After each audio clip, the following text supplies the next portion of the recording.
Daryl Brooks is the career criminal responsible for the terrible, horrific Christmas parade attack that happened in Waukesha, Wisconsin.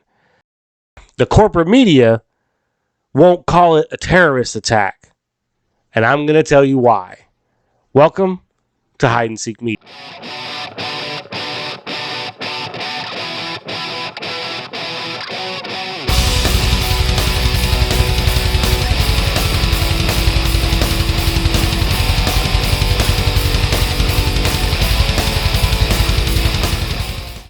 Hello, all you beautiful and amazing people. Thank you for tuning in and welcome to the show. If you're new to the channel, I'm your host, Hyde, and this is Hide and Seek Media, where we talk about news, sports, politics, and so much more. In this episode, we're talking about Daryl Brooks, the terrible, terrible attack that he committed on those people in the Waukesha community during a Christmas parade, killing 6 people, including small children, and hurting dozens and dozens more. The corporate media won't call this a domestic terrorist attack, and I think I know why. And we're going to get into that here shortly, so make sure to stay tuned all the way to the end if you want to find out why I think the media isn't calling this a domestic terrorist attack like it should be called. So let's get into this terrible attack and how it went down. So our first story is from the Daily Mail, and they say, Milwaukee County DA admits it was a mistake to grant $1,000 bail to SUV driving felon days before he smashed into Christmas parade. Daryl Brooks was freed after running over mother of his child and will now be charged with homicide after killing 5. It should be 6. This hasn't been updated since they initially put it out. But they say Daryl Brooks Jr., 39, is the driver of the red Ford SUV that plowed through the crowds on Sunday at the parade. Brooks was bailed out of jail on November 19th after posting a $1,000 cash bond on charges of battery, disorderly conduct, bail jumping, and resisting an officer. The Milwaukee District Attorney admitted on Monday the bond was inappropriately low. You think? $1,000? Come on. Brooks is said to have hunted her down in a hotel, then followed her to the street in his car, demanding that she get in, before punching her with a closed fist and then running her over. Court records show he was charged on November 5th, paid cash bond on the 11th, but the records weren't updated until the 19th.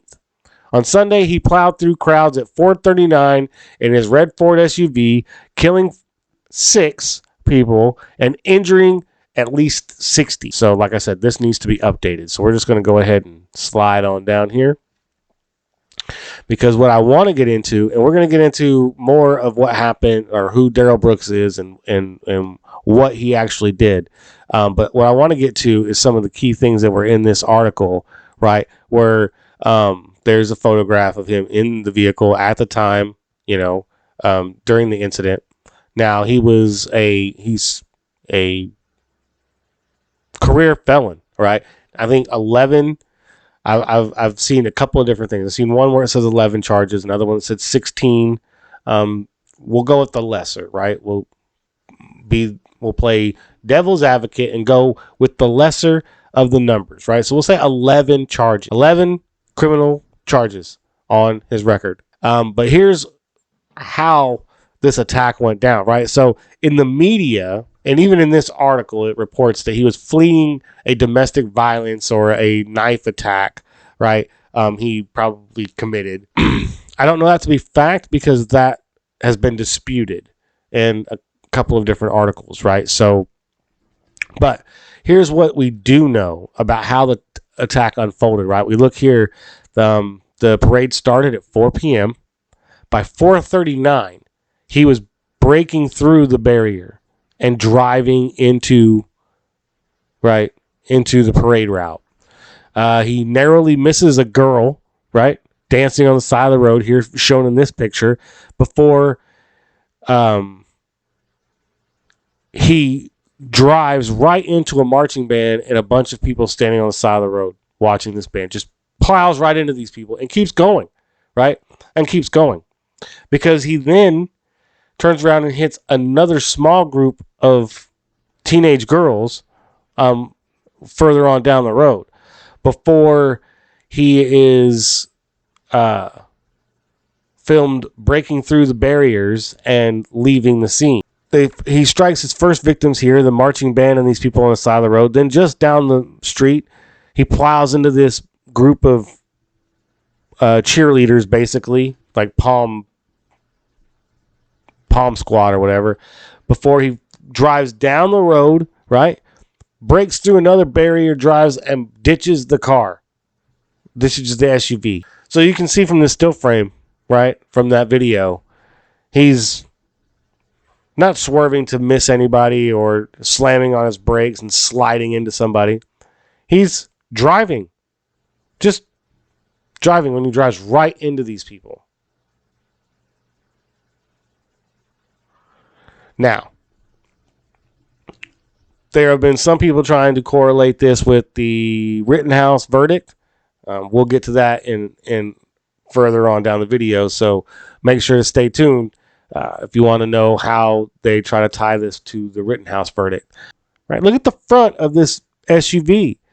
Look at the dents and how the hood is. I mean, that's multiple people. Okay? We're talking 60 plus people this guy hit with his SUV. This guy. Brooks' lengthy rap sheet includes felonies for bail jumping, battery, drug offenses, weapons offenses, and domestic abuse, but he has never spent a significant amount of time in prison. Look, bail reform let this guy out on $1,000 cash bond, and he was able to just get out of jail.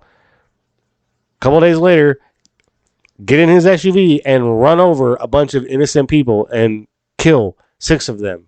And like I said earlier, they report right here. One witness, a father whose daughter was in the dance troupe that was struck, said he made eye contact with him and that he was calm and composed. Calm and composed. Now, Brooks isn't even from Waukesha. He lives in Milwaukee, which is like 20 miles away. But he decided to get in his SUV and run these people over.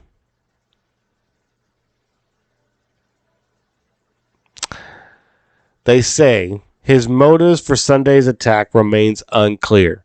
Police will not confirm whether it was a deliberate act of terror or if Brooks accidentally ran into the crowds after losing control of his vehicle while fleeing a knife crime. That is, you can see he deliberately ran over these people. They go on to report social media profiles reveal Brooks was an amateur rapper who went by the name Math Boy Fly and claimed to have turned to the streets at a very young age while growing up in a dangerous West Side neighborhood of Washington Park. He described himself as the best underground artist in his city.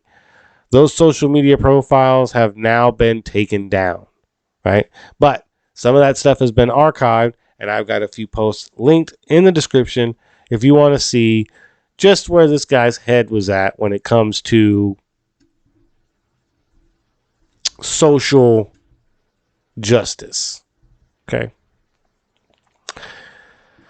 On Saturday, he posted that he was not surprised by the Kyle Rittenhouse verdict, but authorities have not yet indicated whether the teen's acquittal has anything to do with the incident on Sunday.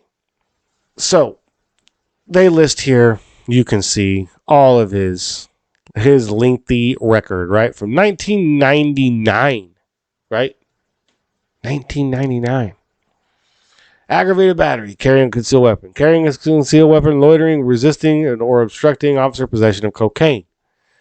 obstructing an officer, driving a vehicle without consent, possession of THC.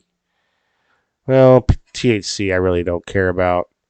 Resisting an officer,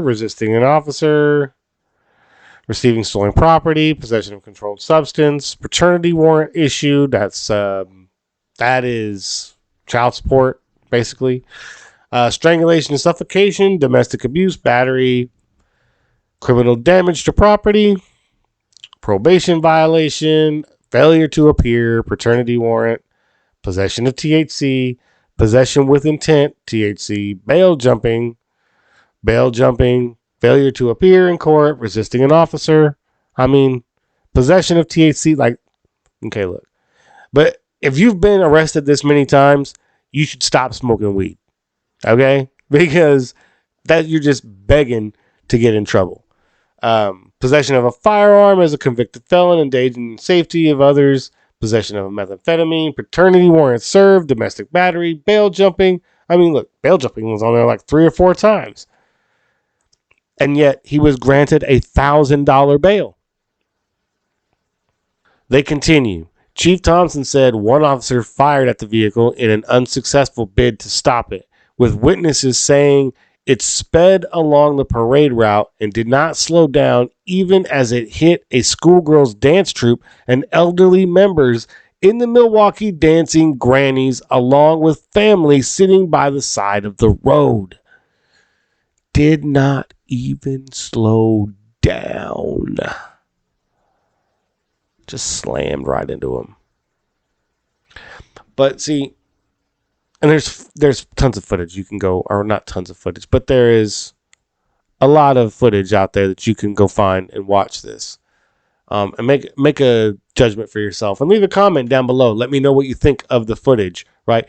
Did he deliberately do this? Did he lose control of the vehicle? Or do you think he deliberately ran those people over? Let me know, right? Because I want to discuss that point, because I think he deliberately did it. I think that was his intention from the very beginning, was to run over as many people as he could and try to get away from the police. But here's one of my bigger issues with this story is how the media tends to frame it, right? And here we go again, talking about media framing stories in a weird way. Here we have CNN, right? More than a dozen remain hospitalized after deadly Waukesha Parade crash.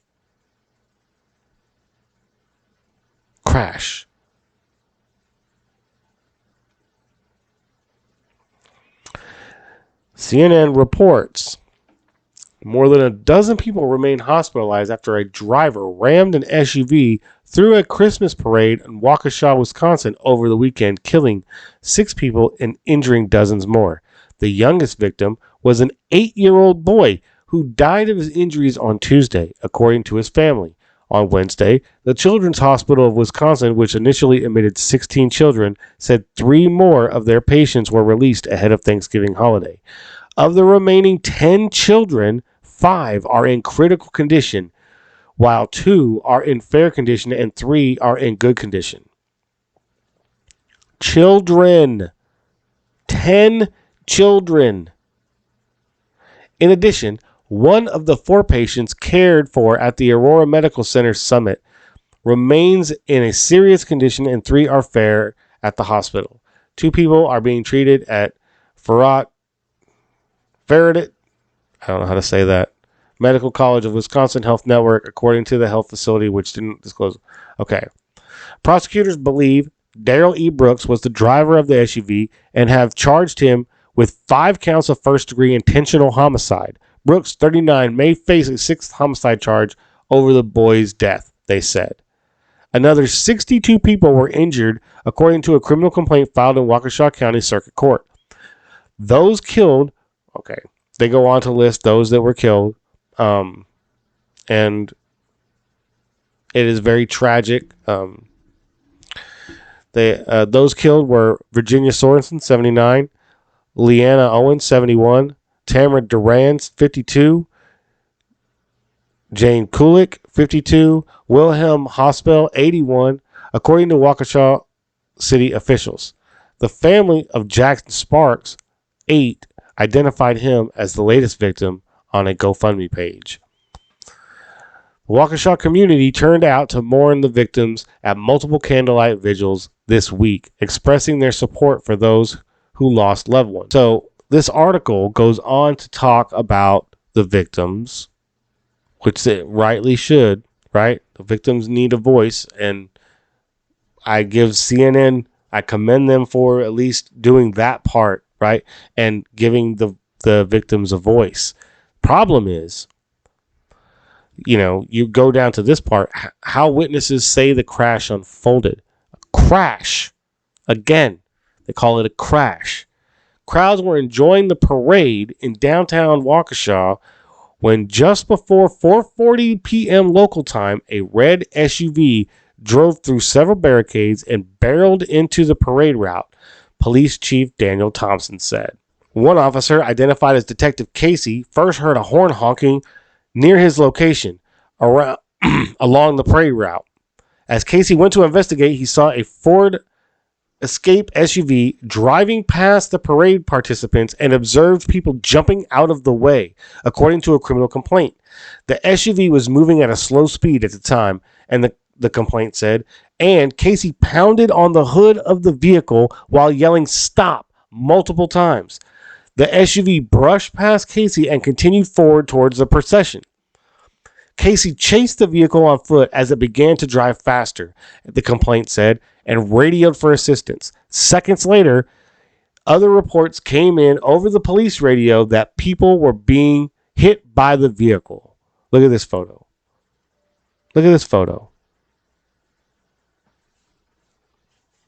How do you not call this a domestic terrorist attack?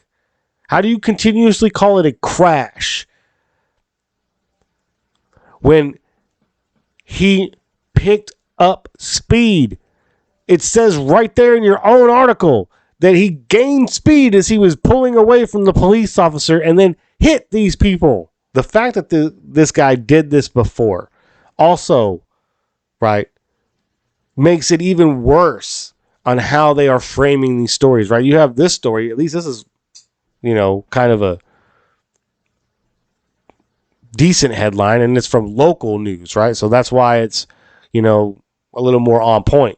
But it says, parade rampage driver has lengthy criminal record. Tried to run over a woman 3 weeks ago, police say. Right? ABC News, or ABC2 in Wisconsin reports.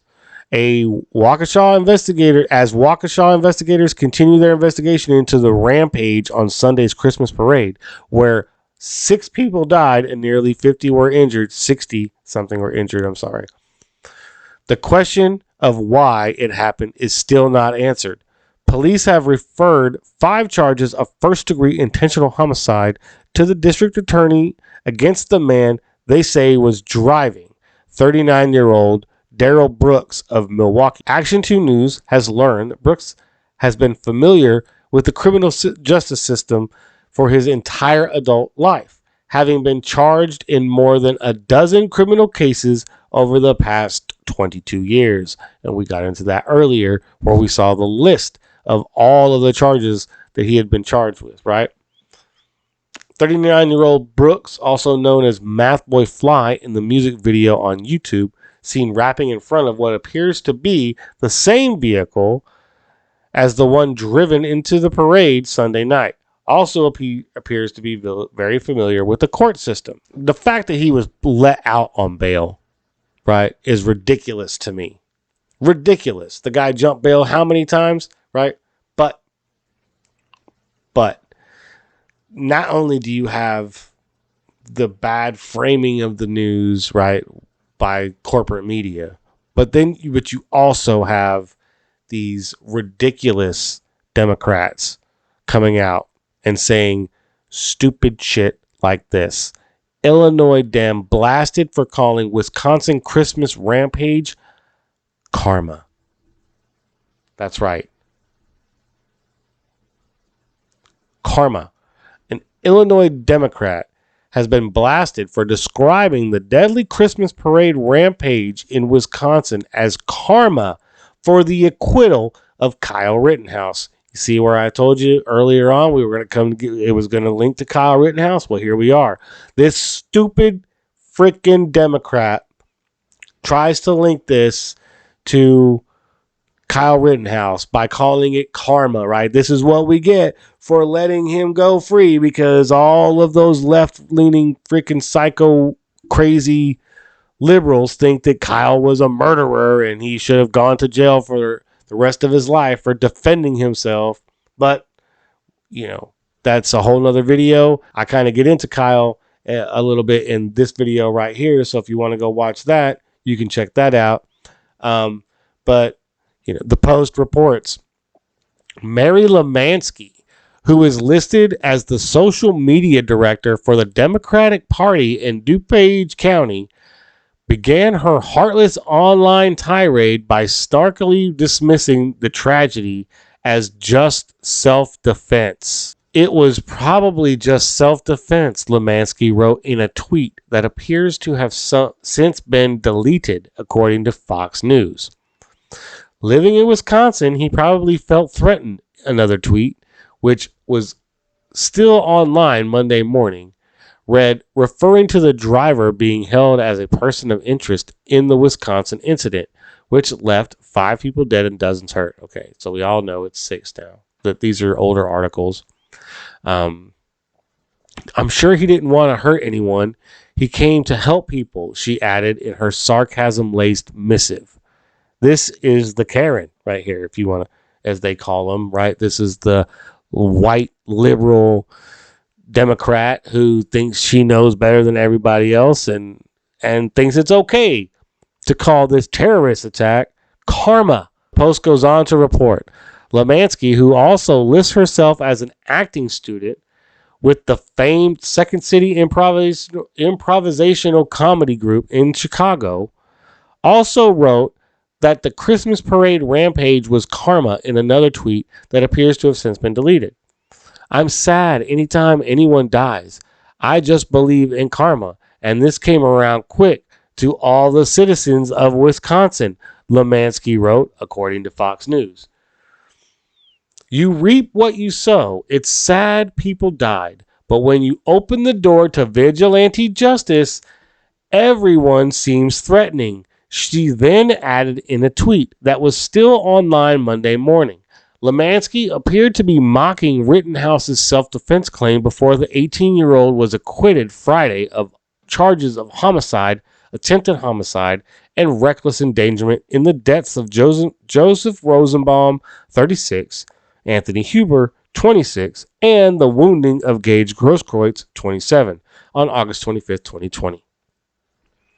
On Monday morning, Lemansky said in a tweet, I'm going to hell because I already made a deal with the devil that nobody else on earth will go to hell if I go. So you're welcome. Okay, I don't get that. That just goes to show you how crazy this lunatic woman is, right? But they keep pointing to Kyle Rittenhouse, right? And then I've also seen these posts. What if Kyle Rittenhouse was black? He would be in jail right now, or he would have been dead already. And they'd have thrown the book at him, and there's no way that the video evidence would have exonerated him if he was black. And that kind of bothers me a little bit because came across this story. Jury acquits Gifford man who claimed self-defense after girlfriend killed by sheriff's SWAT team in 2017 raid. A Gifford man who claimed he was defending himself and his girlfriend when he fired shots at deputies during an early morning raid in 2017 was acquitted Friday of charges that carried a life prison term. A jury found Andrew A.J. Coffey IV, 27, not guilty of second-degree felony murder, 3 counts of attempted first-degree murder of a law enforcement officer by discharging a firearm, and 1 count of shooting or throwing a deadly missile.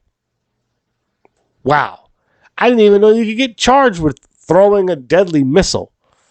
I bet that's more like, like throwing a javelin maybe or something. I don't know. In separate proceeding Friday, the same jury convicted Coffey IV of 1 count of possession of a firearm by a felon.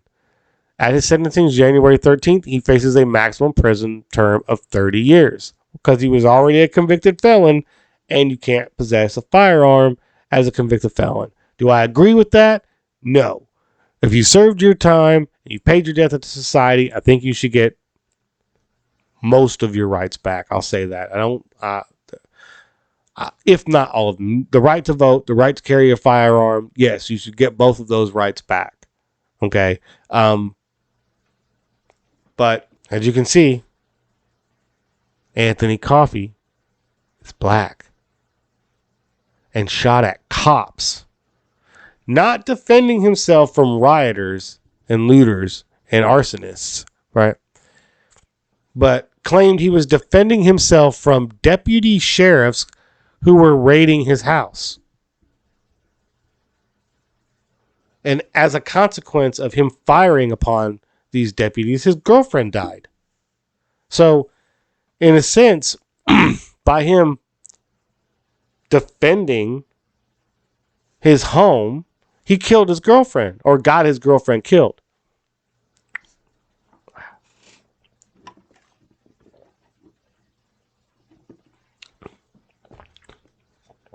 But hey, if Kyle Rittenhouse was black, he'd be in jail right now, right? So, there's your tit for tat. This guy's case was worse. Okay?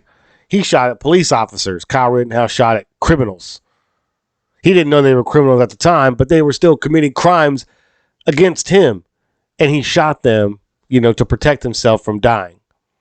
Because we all know if one of those people would have gotten a hold of that gun, there's a good chance Kyle would have died that night. So, reasonable defense, right? Self-defense. This guy shot at police officers searching his house and serving a warrant, I believe, and his girlfriend dies as a result. Struck by 10 bullets, look at this, fired by a SWAT team member, including one shot that entered her chest. Well, 10 bullets. Yeah, you're dying 10 bullets. If we want to do that narrative, if you want to play that game where what if Kyle Rittenhouse was black and where that takes you, what if Daryl Brooks was white? How would the media frame this story if Daryl Brooks was white? Well, see, I can tell you. Because I'm going to show you first what Wikipedia has to say about the Waukesha Christmas Parade attack. Okay? So here's Wikipedia's page for the Waukesha Christmas Parade attack, right? So it starts off on November 21st, 2021, the driver of a sport utility vehicle, SUV, killed 6 people and injured 62 others when it hit participants and observers at a Christmas parade in Waukesha, Wisconsin, United States. The suspected driver of the vehicle, 39-year-old Daryl E. Brooks, was arrested and charged with 5 counts of first-degree intentional homicide. Authorities have not announced a motive for the attack. They do some background on Waukesha. Here's the description of the incident. On November 21st, 2021, around 4:39 p.m., a red Ford Escape SUV driven at about 40 miles per hour broke through the barricades and drove through the annual Christmas parade in Waukesha. One police officer banged on the hood of the SUV in an attempt to get the driver to stop. Another officer then fired his gun in an attempt to stop the vehicle. The parade was being live streamed, and other attendees captured the incident on videos that were later posted to social media. 2 eyewitnesses told reporters that the driver did not stop initially, and all they could hear was people screaming and crying. Others recounted that the driver seemed calm and was weaving across the road. On November 23rd, The police reported that Brooks deliberately targeted the crowd, driving in a zigzag pattern to hit as many people as possible. Okay, so nowhere does it talk about his social media posts or his rants online or any of his comments online or anything like that, right? It doesn't talk about any of his political leanings or his ideology or any of that stuff, right? The accused will go on. We'll find out right here. What do they say? On the same day as the Waukesha attack, police recovered a damaged SUV and arrested 39-year-old Daryl Brooks Jr., a man with an extensive criminal record. He had been arrested 21 days prior to the Waukesha attack for hitting his ex-girlfriend with the same SUV during a domestic dispute. The charges against him for that case include second-degree reckless endangering safety with domestic abuse assessments, a felony, as well as disorderly conduct with domestic abuse assessments, misdemeanor battery with domestic abuse assessments, and obstructing an officer. He posted $1,000 bail on November 23rd, 2 days before the Waukesha attack, and was released. Brooks also had a warrant for a sex crime in Nevada. Brooks was arrested the night of the attack soon after, telling a Waukesha resident that he was homeless and waiting for an Uber. The man was unaware of the events that had occurred and let Brooks into his home. Brooks has been charged with 5 counts of first-degree intentional homicide. Following the death of a 6th victim, Brooks' bond was set at $5 million and remains in custody following an initial court appearance. The Waukesha County District Attorney has said more charges are likely to come. Authorities have not identified an alleged motive, but they believe that he acted alone and did not know anyone at the parade. Waukesha Police Chief Daniel Thompson said the attack was not a terrorist event, which is bullcrap. Police are investigating whether Brooks may have been fleeing from a nearby domestic disturbance when encountering the parade. The police chief said, "We have information that the suspect prior to the incident was involved in a domestic disturbance, which was just minutes prior, and the suspect left that scene just prior to our arrival on that domestic disturbance." He also said that Brooks was not being chased by police when he drove into the parade route. According to prosecutors, Brooks was trying to strike and hurt as many people as possible. Now, there you go. He was trying to strike and hurt as many people as possible. But why would he do that at a Christmas parade in Waukesha, Wisconsin? Well, like I said, it's all about framing. And I'm going to get to that here right now. Because, like we said earlier, what if Kyle Rittenhouse was black? What would happen to him? Well, I showed you an example of what would happen to Kyle Rittenhouse if he were black. He would have been acquitted of all charges because the video evidence was clear. It was self-defense. So there's no reason that his skin color would have had anything to do with it, right? But they sure tried to make it a race thing. They sure tried to make the Rittenhouse case a race thing, initially saying he shot black protesters when it turned out to be all 3 people were white. All 3 of the people that attacked Kyle Rittenhouse were white. All 3 people that he shot were white. So, but the question is, what would happen if Daniel Brooks was white, right? Because I just showed you how Wikipedia laid this all out nice and neat. No talk about terrorist event other than the fact that the police said it's not, right? And that's because they're downplaying this because of who this person is.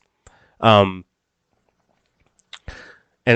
here's what I'm talking about, right? What if Daryl Brooks was white, right? So there's already evidence that he posed racist things online about white people. There's a post that he put up that said social media is upset that Gabby Douglas doesn't have her hand over her heart during the national anthem, and then social media scratched out and it says white people, right? So that kind of just gives you an idea of where this guy's head is, right? So they don't mention anything about his social media posts, about his disparaging remarks against white people or police or anything like that in this, right?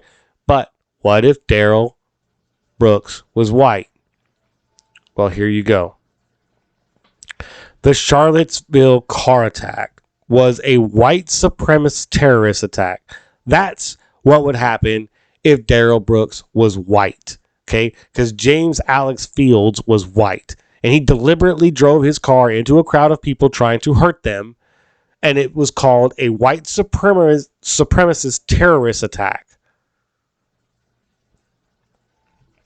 Here's the Wikipedia article, right? The Charlottesville attack was a white supremacist terrorist attack perpetrated on August 12th, 2017, when James Alex Fields Jr. deliberately drove his car into a crowd of people peacefully protesting the Unite the Right rally in Charlottesville, Virginia, killing one person and injuring 35. 20-year-old Fields had previously espoused neo-Nazi and white supremacist beliefs and had drove from Ohio to attend the rally. He was convicted in a state court for first-degree murder of the 32-year-old Heather Heyer, 8 counts of malicious wounding and hit and run, and was sentenced to life in prison plus an additional 419 years in July of 2019. He also pled guilty to 29 of 30 federal hate crime charges to avoid the death penalty, which resulted in another life sentence handed down in June of 2019. That's what happens when Daryl Brooks is white. He's called a white supremacist. It is called a terrorist attack, and he is thrown under the prison for hate crimes. But the media is not going to call this that. The media is not going to call Waukesha a hate crime. It's not going to call it a terrorist attack. And it is that very thing. Because I'm about to show you the population of Waukesha, Wisconsin. 72,000 people live in Waukesha, Wisconsin, right? It is 20 miles outside of Milwaukee. And the demographics for Waukesha, Wisconsin are this. White, 88.82%.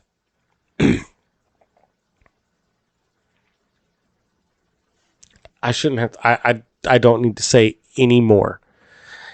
If he intentionally drove that car into people, zigzagging to try and hit as many people as he could, after years of espousing hatred for white people online, why isn't the media framing this the same way they framed Charlottesville?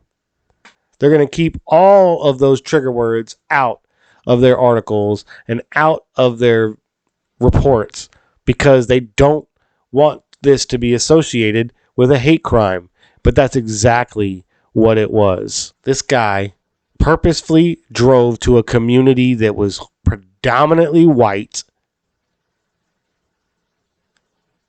got into his SUV, and drove into these people.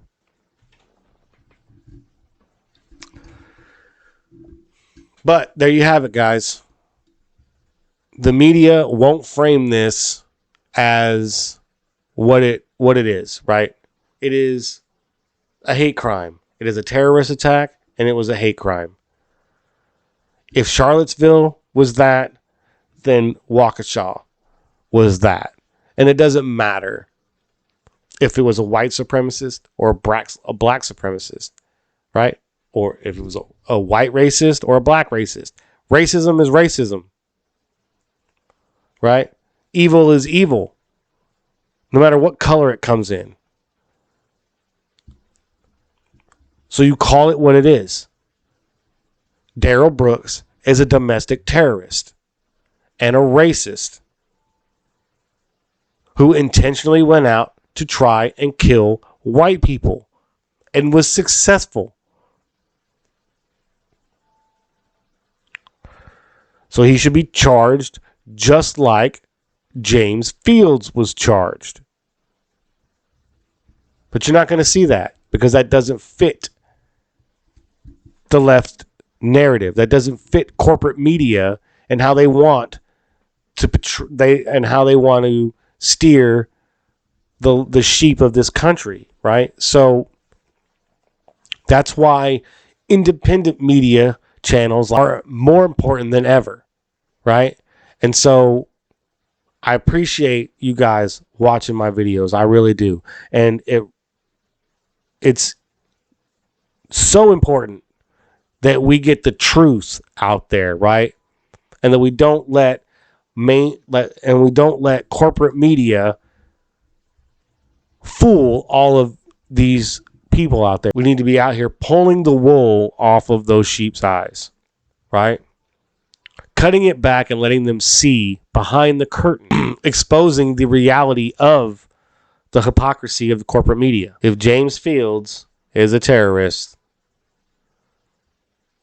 then Daryl Brooks is a terrorist. What do we need to do about corporate media? This. We need more independent media companies. We need more independent journalists doing better reporting, right? And that's why I appreciate all of the support you guys are giving me. I know it's taking a while for my channel to grow here on YouTube, but I am getting support in other areas. And while I don't have a lot of subscribers, I am starting to get more views, which means more people are starting to watch. And I appreciate that because all of you guys out there sharing my video and helping get the word out there is what's creating that, right? Because I know it's not YouTube promoting my video. So if you've made it all the way to the end of the video and you've listened to me ramble on for however long this video turned out to be, I appreciate everything you guys are doing. If you haven't already, make sure to hit that subscribe button and notification bell so you get notified anytime I drop a new video. Leave a comment down below. Let me know what you think about this video and the topic, right? I love to engage with my viewers, so feel free to fire away. Also, as I said earlier, I'm trying to change the URL of my channel from all these funky letters and numbers to my channel name. But the only way I can do that is if people like you hit that share button and share this video on all social media platforms, because I have to get to 100 subscribers and YouTube is not going to promote my video. So I need you guys to do it for me, right? Help me out, promote my video, share this with all of your friends on all social media platforms. I don't care what social media platform you share it on, just share it. Share it, share it, share it. Get it out there. I appreciate you guys watching and everything you guys are doing, and I'll catch y'all later. Peace.